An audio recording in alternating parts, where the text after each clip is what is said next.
يبقى نطلع من هنا. ده كده الحمام من الداخل. في التشطيب هنشوفه مع بعض. دي هنا باقي بير السلم اللي هو الأوضة. قلبناها هنا أوضة خزين اللي هو يعتبر الطلعة بتاع السلم. دي هتبقى غرفة الغسيل موجودة فيها الغسالة سخن وبارد، والصرف بتاعنا مخرجينه بس على منسوب عالي من الأرض. ده حسب نشوف الحاجة اللي هتبقى معمولة ايه أو الحاجة اللي هتيجي تركب عليها ايه. هنا صبينا الكمر وقفلنا ودخلنا المنور اللي هو بيبقى غير مستغل ومشاكله كتيرة جوه الشقة، واستفدنا بيها وخلينا الشقة بدل حمام ومطبخ 2 حمام ومطبخ وغرفة غسيل كاملة تستخدم لأي حاجة تانية. نبدأ نخش جوه. ده التشطيب بتاعنا. مناسيب عندنا هنا 3 متر 90. في عندنا هنا عمود 2 3 4. تمام. انا هنا في التشطيب هبدأ في التشطيب بتاعي هنشطب 2، يعني المنسوب عندي 3 متر 80 سنتي، انا هشطب 2 متر 75 سنتي بس معجون وتقفيل بالنسبة ليا، علشان اسيب لنفسي فرصة فيما بعد او ما اصرفش في متر زيادة في السقف في الخامة وفي المصنعية ويكلفني فلوس وزيادة اكتر. احنا هنستغله بطريقة تانية هنشوفها مع بعض، طريقة صغيرة وخفيفة ولذيذة وفي ايدك تغيرها كل يوم من غير ما تخسر فلوس كتير. طبعا الرجالة لسه شغالة. الساعة 6 الصبح يوم 27 رمضان. ده الصالة بمنسوبها العالي اللي هنشوف فكرتها فيما بعد، ودي الطرقة برضه بمنسوبها العالي اللي هنشوف فكرتها فيما بعد في الاستخدام بتاعنا، اللي هو هيتم كالآتي: إن احنا هنعمل فوق من بعد 72 هنا صندرة علشان استخدم المنسوب العالي كله في ان انا اعمله صندرة تخزين طوارئ، حاجات مش مستخدمة هتبقى في المكان هندخلها اللي هتبقى موجودة في الطرقة. بس في المطبخ، ده المطبخ بتاعنا اللي احنا شايفينه طبعا في الصورة فوق، وهو لسه يعني التأسيس بتاعه بس ده بالارتفاعات العالية. هنا نازل عندي كاميرا مقلوبة لان التأسيس هنا له طريقة معينة علشان الكوبيستا اللي في ظهره بتاع السلم، فمش هعرف استخدم اللي جوه فهستخدم اللي بره، او فيما بعد ممكن استخدم اللي جوه بطريقه برضو تانية فيما بعد هنقدر نشوفها ان شاء الله. هنا ده المنسوب بتاعنا المتر في السيراميك. ده كده المطبخ بتاعنا. ده العمود اللي احنا شفناه فوق، وده الشباك بتاع المنور صورناه وظبطناه. ده كده المطبخ موجود معايا، ودي طبعا الكاميرا اللي نازله. المطبخ برضو علشان ما كلفش السيراميك، يعتبر متر في الداير بتاع المطبخ 10 متر. في متوسط سعر السيراميك المتر عامل 120 في الفرز الاول والتاني، فهلاقي نفسي مثلا يعني متوسط اصرف لي حسبة 15 متر في 125 حسبة 2500 كده. انا بقول لكم على توتال بند واحد موجود في الحسبة اللي احنا هنشوفها بعد ما تخلص، موفرة معانا للعميل مبالغ قد ايه. اول بند السيراميك هنوفره علشان المنسوب عندي هنا عالي، فانا مش هطلع لحد الاخر. طبعا حد هيقول لي هنعملها محارة، تمام، ملهاش لازمة عندي ادفع فلوس اسمنت. لو عملناها محارة هنعملها محارة، يعني 10 متر في التكعيب بتاعهم والتخانة اللي موجودة عشان يقفل مع شغل السيراميك ياخدوا من 3 ل 4 شكاير اسمنت، وشكارة للسقف يبقى 5 في 100 ب500. وفي المصنعية بتاعتهم بيبقى المصنعية بتاعتها الدبل طبعا للصنايعي، بدل ما هي 20 هياخد 40 للمتر في الأدوار العالية. في عندي 10 متر 11 متر موجودين فوق. ال11 متر أو ال15 متر اللي هو لحد بره هنا لحد الطرقة 15 متر في 40 جنيه، دول لوحدهم 600. الخامات رملة وأسمنت وتشوين وتطليع وتنزيل، دي اسمها مصاريف إدارية، غير المصاريف النسرية اللي ممكن نضيفها علشان نكمل البند ده لحد فوق. محارة ونقاشة، احنا بنتكلم عليه محارة، بعد كده هنضيف عليه بند النقاشة، هنضيف عليه مصنعية النقاشة، هنضيف عليه التشطيب، وهنرجع نقابل مشكلة بنت لذينة بتقع فيها الناس كلها في المطبخ وفي الحمام وما بتستفادش من التجربة. هنا احنا لو بصينا حلو فوق، السقف هنا خرسانة، طبعا لأسباب إن الدور اللي فوق مفتوح مكشوف، فالمطر عمل الرطوبة اللي هي موجودة عندي حاليا في السقف.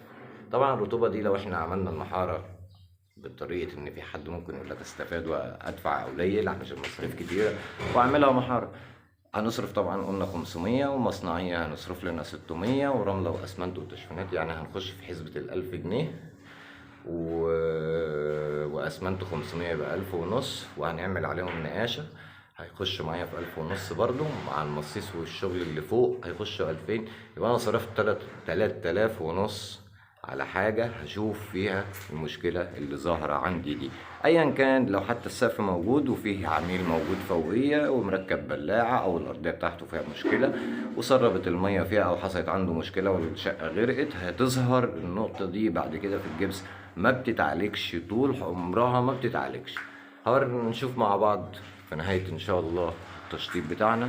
احنا استغلينا القصة ان انا هعمل الشغل اللي هنا ده بشوية حاجات خردة ملهمش لازمة، نقدر نجمع بيهم بالشكل ده، وهنعرض مع بعض الحسبة اللي احنا صرفناها، توفير في الوقت وفي الخامة وفي المصنعية وفي الشغل، علشان بنحاول نلم الشغل بأبسط طرق وأشيك طرق وأنسب طرق للتغيير من غير تكلفة تكسير وي وي وي وي وي وإلخ طبعا، وكل عارف اللي أنا أقصده.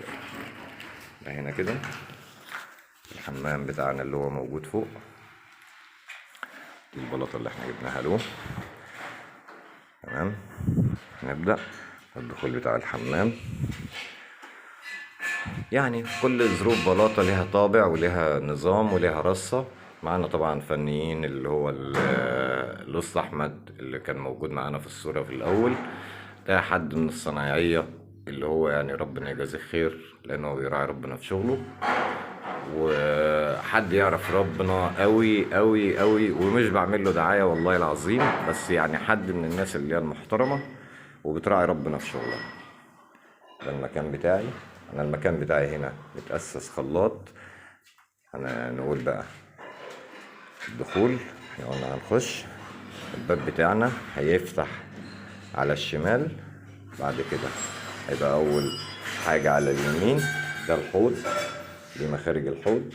مخارج الحوض دي معمولة على ليفل معين من الارض منسوب، بحيث ان انا لو حبيت اجيب حوض ركبة معلقة، ده اصعب حاجة للاخوة الفنيين او الناس تبقى فاهمة فكرة ان انا لما احب اغير او اعمل او بنشأ على اصعب حاجة، اللي من بعديها اللي بعديها كله سهل. فاصعب حاجة ان انا ممكن اقع في ان انا حد عاوز يجيب حوض ركبة معلقة عشان ما بيحبش الحوض الركبة العادية اللي هو بيحصل منه مشاكل كتيرة، والتخزين في حاجات كتيرة بتحصل فيه، فبالتالي فبيقول عايز اغير واجيب حوض ركبة معلقة. فاحنا تأسيس الحوض الركبة المعلقة بيبدأ بخطوات معينة ودراسة طبعا.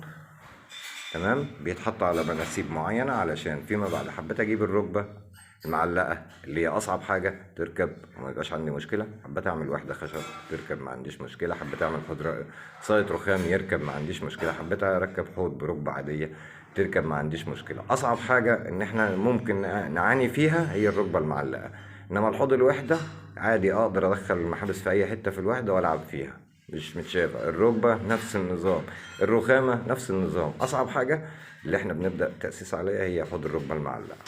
تمام، ده هنا كده التنظيم طبعا مع التقفيل. هنا نفس المطبخ، هنعمل سقف بحاجات خردة هنشوفها مع بعض في التفاصيل فيما بعد.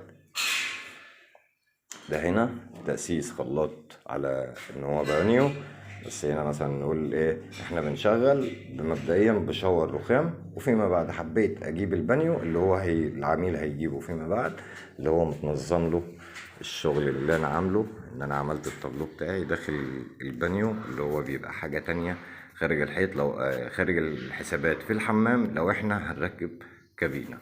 تمام، هنشوفها مع بعض الخطوات دي في التشطيب فيما بعد. ده هنا الشاور، ده البانيو، دي سماعة دفن اللي احنا عاملينها، بتوفر علينا قصة السماعات اللي هي اللي تنام في واحد والتغيير الكتير والمشاكل اللي بتحصل معانا بسبب ان السماعة بتتهز مش متثبتة حلو، فيها مشاكل كذا فيها كذا. فبيبقى عمود الدفن ده في التأسيس بيوفر شغل كتير للعميل فيما بعد، مصاريف زيادة. هنا معلش احنا علشان والله شغالين في المكان ده. هنا مكان القعدة برضه هيجي هنا في الورد، والسخان هيبقى على ايه اليمين واحنا خارجين من المكان. السخان بيتعمل بطرق ومنسوب معين علشان لما يبقى موجود عندي السخان الغاز الكهرباء له منسوب معين في مخرج المية علشان قوة الاندفاع وقوة الخروج وقوة الدخول اللي هو 120 الستاندر، ده مقاس ثابت في شغل الغاز. قال لك كان بيبقى تعديل على حسب العميل. ننزل تحت هنا، انا هنا عامل 2 محبس دفن. تمام، واحد على يمين القعدة واحد على شمال القعدة، على اساس اللي القعدة جت تروفيت هيبقى جاهز معايا، جه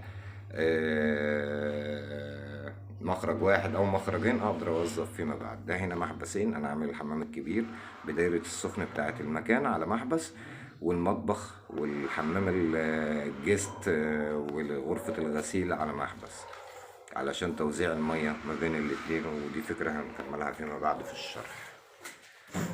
ده المكان بتاعنا، دي مخرج مصدر الكهرباء بتاع السخان.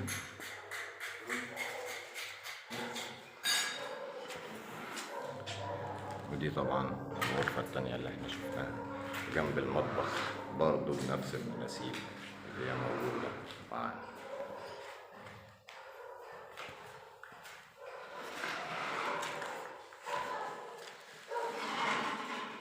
ده الحاج احمد بقى ايه، احمد فؤاد، الناس المحترمة.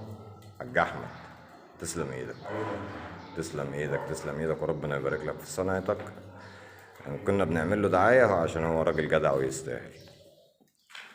ان شاء الله مع بعض في تكملة الفيديو والتشطيب بتاع المكان من الاول للاخر، والمساء والوقت اللي احنا استخدمنا فيه. وده كان بنفس الشقة اللي فوق على الطوب الاحمر. دخلنا في البنود اللي اشتغلنا فيها تعديلات مباني ومباني وخرسان صب وغرف تفتيش وكهرباء وسباكة ورخام ونجارة ونقاشة وسيراميك، ودخلت المياه الرئيسية للمكان، ودخلت الكهرباء للمكان. وإن شاء الله بإذن الله مع بعض في فيديوهات تانية وإن شاء الله شغل تاني، ويا رب شغلنا ينول إعجابكم. وإن شاء الله هنكمل الفيديو اللي أنا بختمه معاكم ده لما أخلص شغل التشطيب، وفي الآخر نقول إحنا اشتغلنا كام يوم. تشوفوني آخر الفيديو. ليلتكم جميلة، وربنا يرزق الجميع وييسر أمره ويهدينا، وكل واحد يعمل اللي مطلوب منه اللي هو ربنا أمر بيه. من عمل منكم عملا فليتقن عشان يأجر بعمله. شكرا ليكم يا اخواتي ويا اصحابي ويا اصدقائي ويا عملائي الكرام.